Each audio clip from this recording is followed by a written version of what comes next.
You'll enter a new supplier for any business or person that you do business with that supplies you with any goods or services or you incur any expenses with.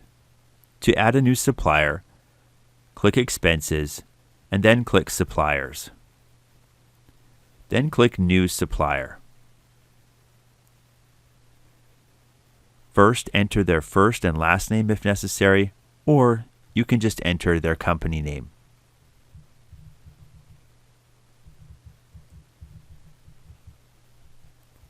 Enter their address,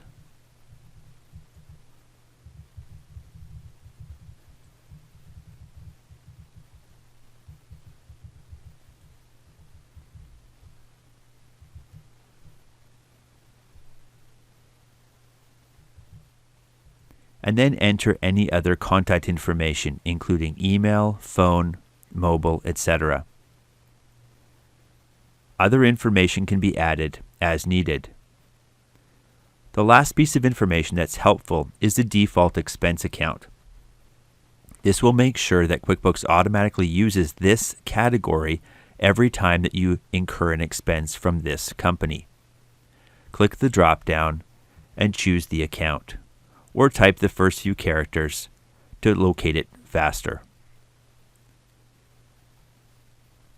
After entering all of the supplier information, click Save, and the supplier is added to QuickBooks.